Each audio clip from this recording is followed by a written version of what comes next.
Welcome to 2050 Investors, the podcast that deciphers economic and market megatrend to meet tomorrow's challenges. I'm Kokou Agbo-Bloua. Hold on a second.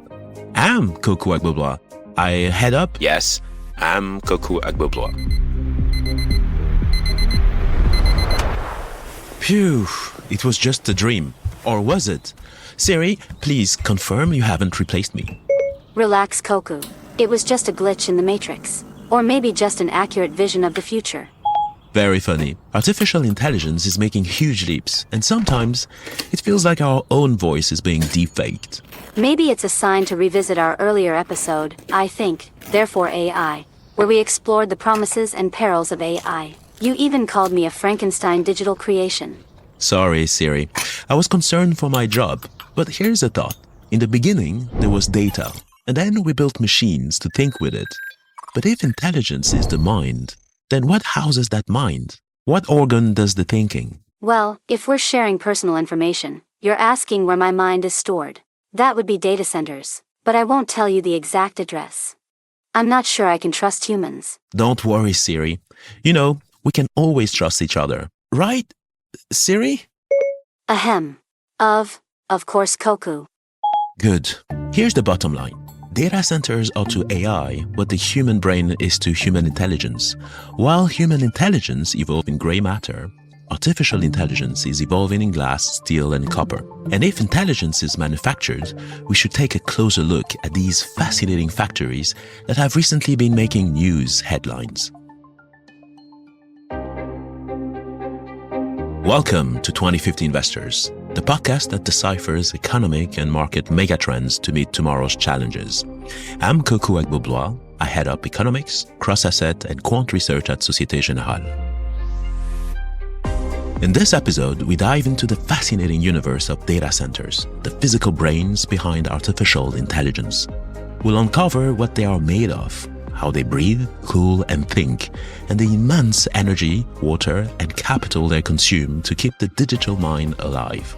We'll also explore the investment arms race driving us towards artificial general intelligence, or AGI, and the future of data centers.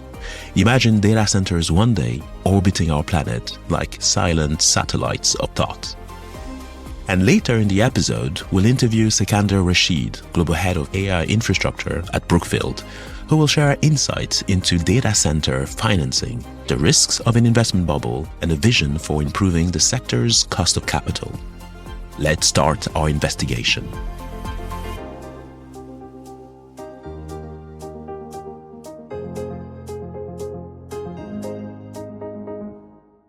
Okay. I'm a little uncomfortable with this whole investigation. Really? Why? Well, this feels like a digital neurosurgery, opening the skull of artificial intelligence to see how it works. I'm feeling a bit exposed. Fair point. Okay, no scalpels or circuits exposed. Just information in the public domain. Deal? All right, to be honest, I'm curious too. A little introspection doesn't hurt. Let's begin with some basics.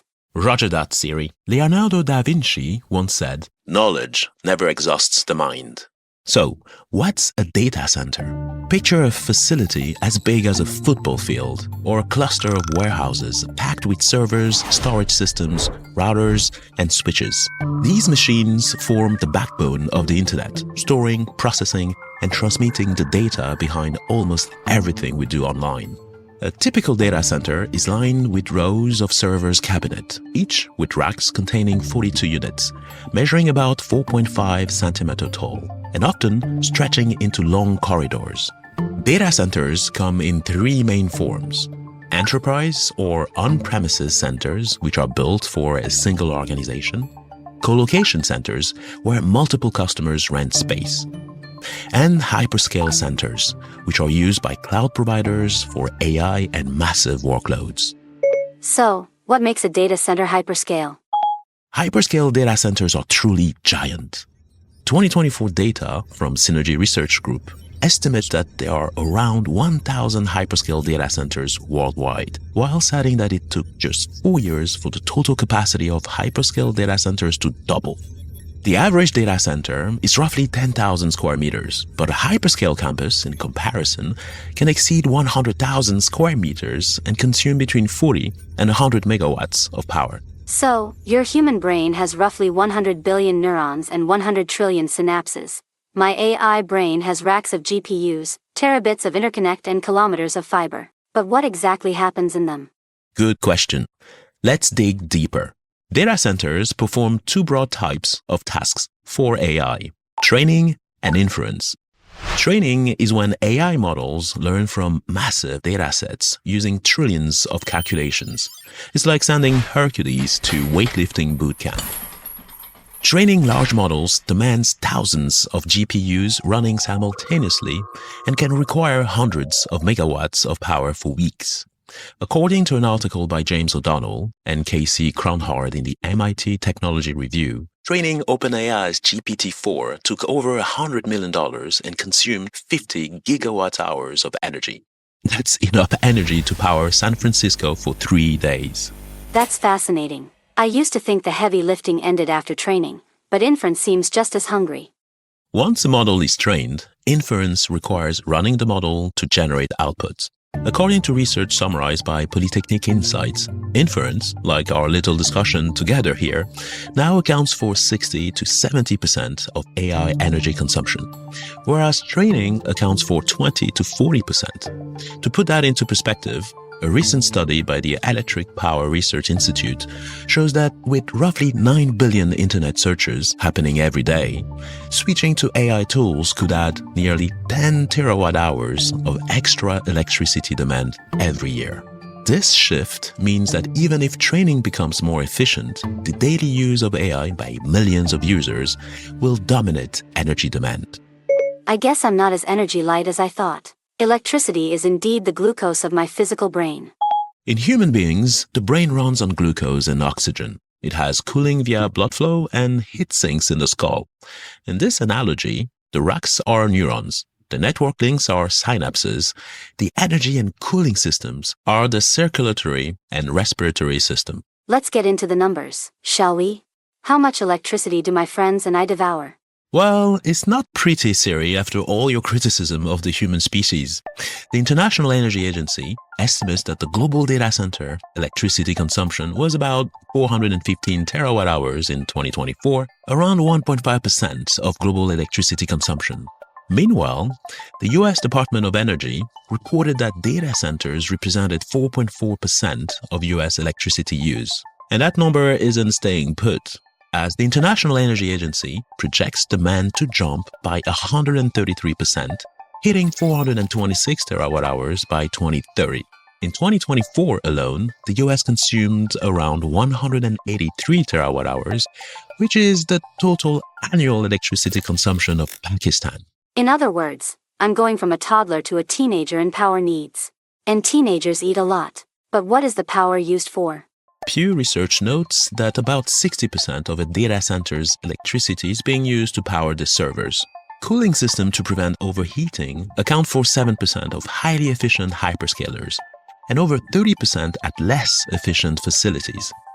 To measure the energy efficiency of data center, we use the power usage effectiveness, or PUE ratio, which divides the total amount of power entering a data center by the power used to run the IT equipment within it.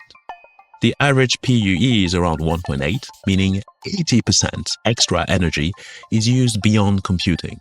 But tech giants have pushed PUE down. Google, for example, boasts a PUE of 1.1. Fascinating. So, we're guilty as charged, pun intended. Looks like machine brains are just as power hungry as human brains. True. An article in PNAS, the flagship peer-reviewed journal of the National Academy of Sciences, reveals that while the human brain makes up only about 2% of our body weight, it consumes roughly 20% of the body's calories. Servers are the brains, cooling systems are the sweat glands. How about water? Well, Siri, water consumption is also a concern. US data centers directly consume about 64.3 billion liters of water in 2023. Hyperscale and co-location facilities, meanwhile, accounted for 84% of that consumption. Hyperscale centers alone are expected to consume 60 to 125 billion liters annually by 2028. Water is primarily used in evaporative cooling and in generating electricity for these centers. So, to recap, the human body regulates temperature, supplies blood, removes waste. In a data center, we have electricity in, heat out, cooling systems, and yes, massive water use. Servers are the brains. Cooling systems are the sweat glands. How about water? Well, in 2024, US data centers sourced around 40% of their electricity from natural gas, about 24% from renewables, wind and solar, around 20% from nuclear, and around 15% from coal. This heavy reliance on fossil fuels contributes to carbon emissions. Environmental and Energy Study Institutes estimated that US data centers emitted roughly 105 million metric tons of carbon in 2023. Another article from the World Economic Forum, entitled "The 6 Ways Data Centers Can Cut Emissions," noted that data centers and networks already account for around 1% of the energy-related greenhouse gas emissions, with usage expected to double by 2026. But the thirst is growing. A UN report found that tech giants' indirect emissions rose 150% in just 3 years due to AI and data center build-out. So, we're talking ecosystem risk, grid risk, water risk, emission risk. Exactly. One report on the grids for data centers in Europe goes on to detail how transmission constraints and clustering threaten power availability. The machine is growing. The planet's invoice is increasing. And there's no option to hit Control-Z. That's why sustainable solutions matter, like on-site generation, renewables, nuclear, and modular design. As the Sustainability for Data Centers 2025-2035 report outlines, green technologies and carbon-neutral designs will be differentiators. So, we've talked about the carbon footprint of data centers. But what about their physical footprint? Where are these data centers located?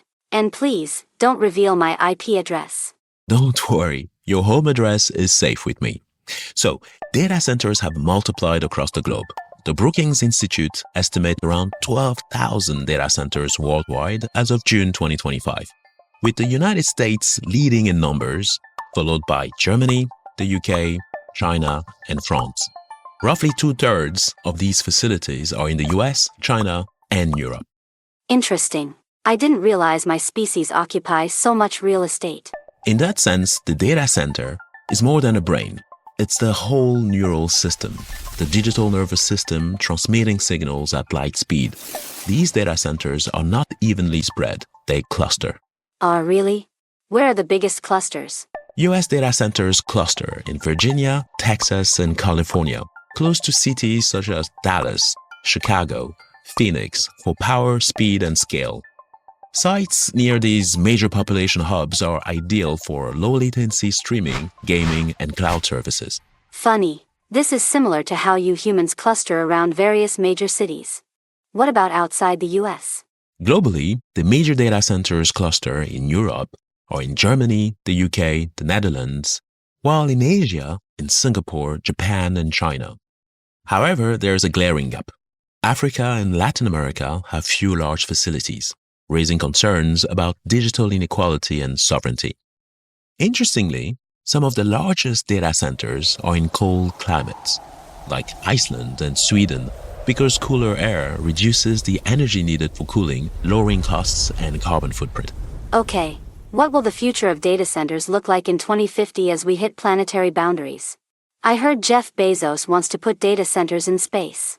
Is that real or just cosmic banter? Jeff Bezos predicts gigawatt-scale data centers in space within 10 to 20 years, powered by uninterrupted solar energy.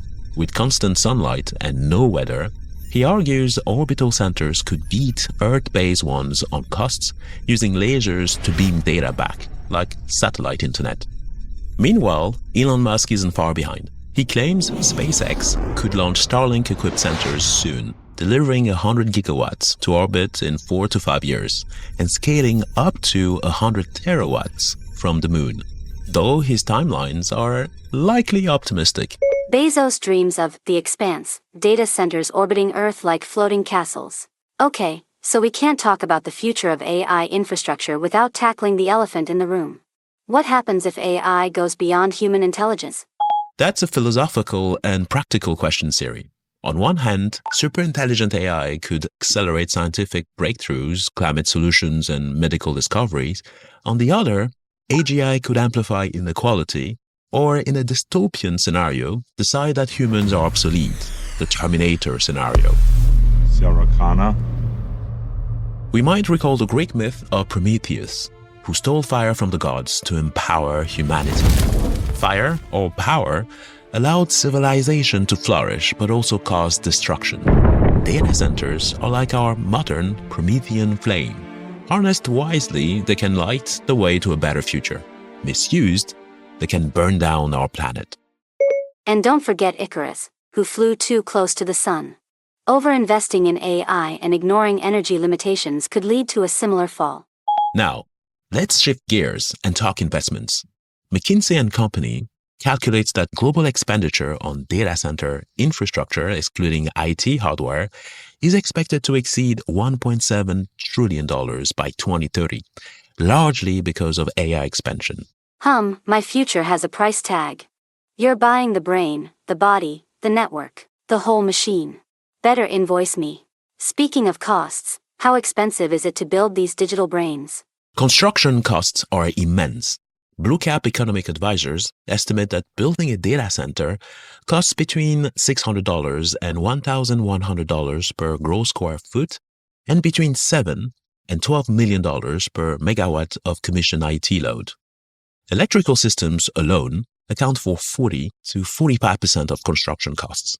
Land prices average over $5 per square foot in 2024, although large parcels can be more expensive. Operating costs, such as electricity, can be 15 to 25% of ongoing expenses.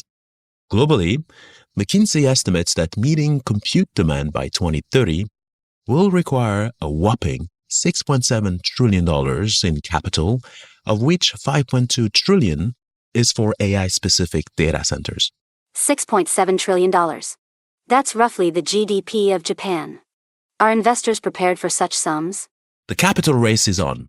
Hyperscalers have been spending tens of billions on infrastructure, and governments are offering incentives. However, there is also a risk of overinvestment if AI efficiency improves or if demand doesn't scale as predicted.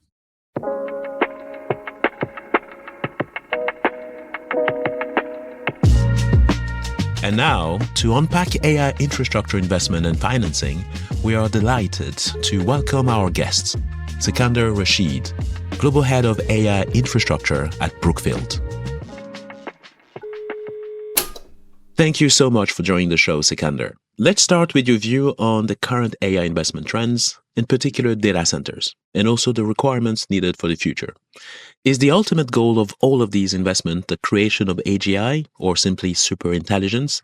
And what, in your view, will be the unique and disruptive use cases? Hey, Kokou, look, first of all, it is fantastic to be on your podcast. Today, what's happening in AI right now, I would say we are witnessing one of the biggest capital cycles in modern history. But what's really interesting is that it's not just a tech cycle, it's a physical infrastructure cycle.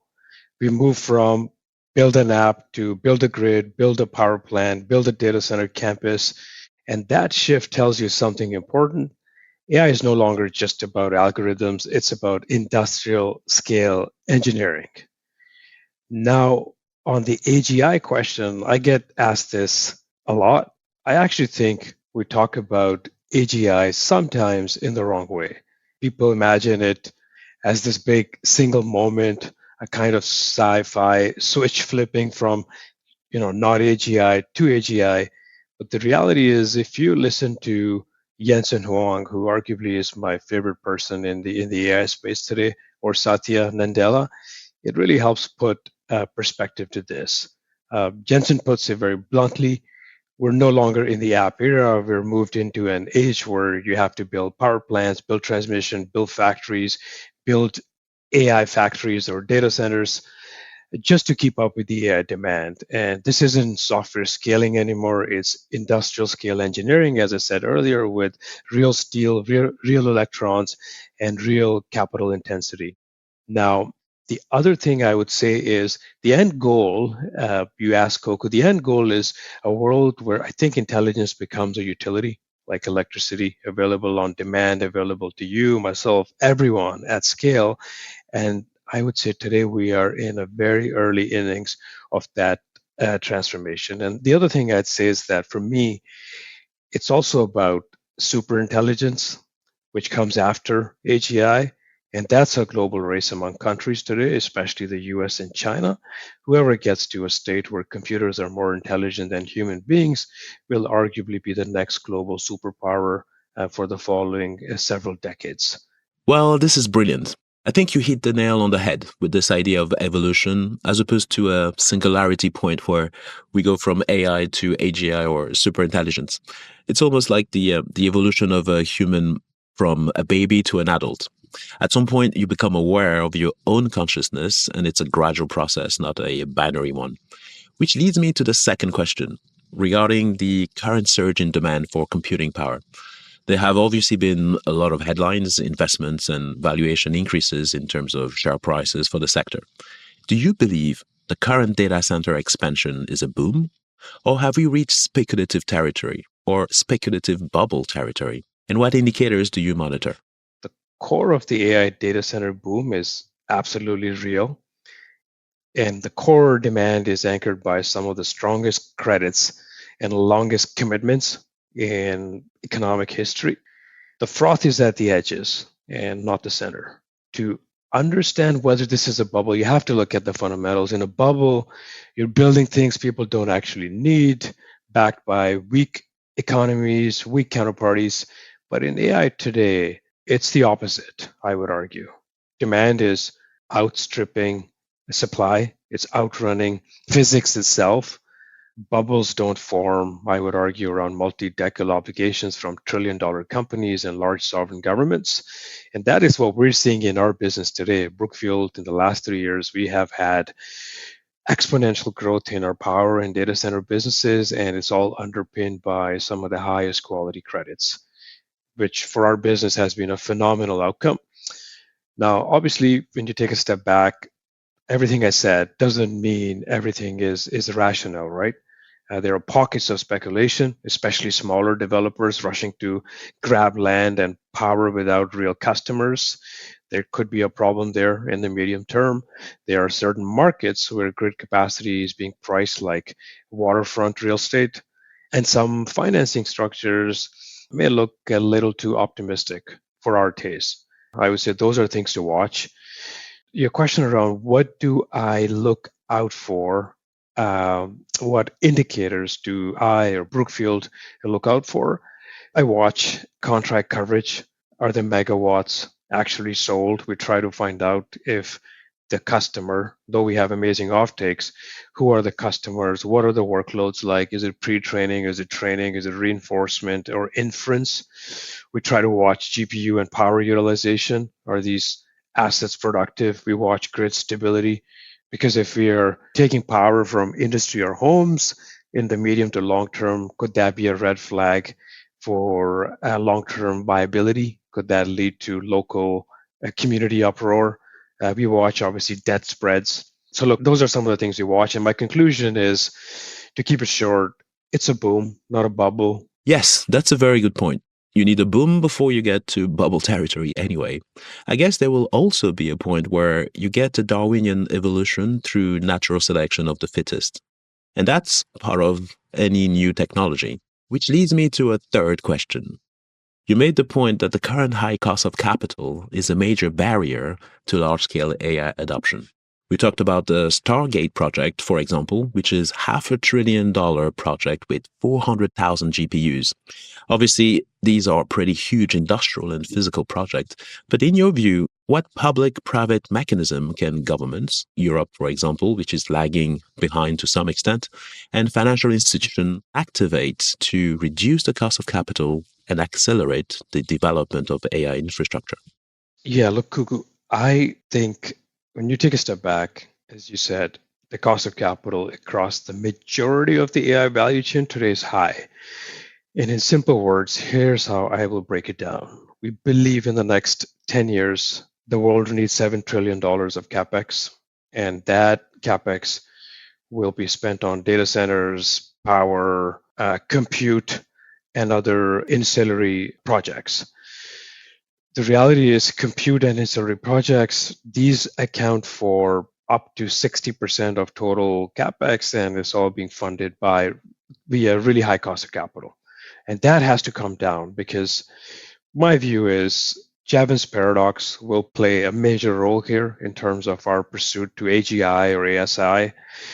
People always talk about Javin's paradox in the context of cost of technology. And for the listeners, Javin's paradox, it just basically means as the cost of a commodity comes down, the adoption increases. So what that means for AI is, we talk about cost of technology coming down. Cost of inference, in fact, has come down by 99% over the last 2 years. That's amazing, but it needs to come down further. So if we could combine the cost of technology declining together with the cost of capital coming down, I think that will only accelerate our pursuit towards AGI. Now, one of the biggest myths about AI is also that it's purely a private sector story. But if you actually map the economics, AI is increasingly looking like a national infrastructure project, the modern equivalent of highways or early electricity grid. And here's the issue. As I said earlier, this cost of capital must come down. I mean, you can't finance a $7 trillion transformation using short-term expensive capital and expect the math to work, right? So your question, Kokou, was what should the governments do? And I would say governments shouldn't obviously throw money away blindly, but de-risk the system just enough so private capital can do the rest. And I can give you a couple of examples of what the governments can do. First is they could potentially be the anchor customers, not just regulators. The reality is AI is going to have to be integrated in the healthcare system, education, or justice, and therefore committing to a long-term offtake for AI compute capacity. In the same way governments sometimes commit to renewable PPAs, could unlock funding and could help the private sector bring large-scale projects to market. And over time, these commitments can be rolled off or syndicated through some sort of a head lease. Excellent point. And this reminds me of the $1 trillion of investment required for climate change to get us to net zero. So this leads me to a last question around environmental concerns, because they are clearly essential when it comes to data center financing. Two questions in one. How is Brookfield positioning itself to capture the value creation of this AI infrastructure build-out? And how do you integrate sustainability criteria in your investment decisions?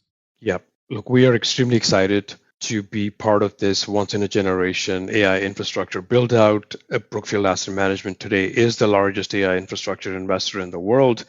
We've been investing across the entire AI value chain, Kokou, for the last several years, if not decades. Power, data centers, compute, and chip fabrication facilities are some of the different verticals we have invested in. And we just want to capitalize on our operating capabilities and our access to capital to build our business out. Furthermore, we have launched a dedicated AI infrastructure strategy, which is intended to capitalize on this exact opportunity. And we will be investing across the entire AI value chain in hard contracted assets. And that is extremely exciting for us. Also, as a firm, we are looking at all the use cases and looking to integrate them into our various portfolio companies to optimize and maximize our returns in these investments. And there's many examples of that. Some of these we touched on earlier. The last thing we're doing as a firm is just watching the new industries as they emerge. And I think we will have two of the biggest industries globally in agentic AI and robotics. Today, we don't see it, but The reality is, if you go back to the days when computers became a reality, right? So we had computers created the entire IT industry, which is, hundreds of billions of dollars, if not trillions today. And I actually think we're watching the birth of agentic AI and robotics. If agents end up doing even 10 to 20% of the world's knowledge work and robots do some same for the physical work, we don't even need heroic assumptions to believe that both agentic AI and robotics or physical AI will become trillion-dollar a year sectors within the next several years. And that's the scale we're talking about, more like global banking or healthcare than a typical tech product cycle. So, I mean, those are some of the areas we as a firm are watching very carefully and are very keen to be part of as the technology scales. Now, on the environmental side, your point is a very good one. Environmental concerns are becoming central in this AI infrastructure boom. And how does Brookfield integrate energy and sustainability into its investment decisions? I'll give you a few examples of how we do it. Where the way we approach this is very pragmatic. It starts somewhere underwriting. Before we talk about land, buildings, or GPUs, we start with the location. Is it a good location for the customer? Is it a good location for these types of workloads? And also, can this location support clean, scalable power for the next 20 to 30 years? That's the first thing. The second thing, we often look at sustainability metrics and not just marketing slogans. We take into consideration PUE, carbon intensity per megawatt, water usage, biodiversity impact, local energy mix, etc. And all these things have a big impact on how we design these big AI factory campuses. Maybe the last thing, Kokou, I'd say is there's an emerging trend I feel very optimistic about: innovative power solutions like advanced fuel cells, grid interactive storage, behind the meter generation. And these technologies can ease grid pressures and make AI factories and AI infrastructure more sufficient, cleaner, and more resilient. Brilliant. Sikander, this was excellent and extremely insightful. There's a classic quote that says, "The best way to predict the future is to create it." I think you guys are clearly financing it at least. The productivity gains will be quite amazing to watch. It's been a pleasure, and I'm looking forward to embarking on this journey with great insights and experts like you. Thank you very much. Thank you, Kokou. See you soon.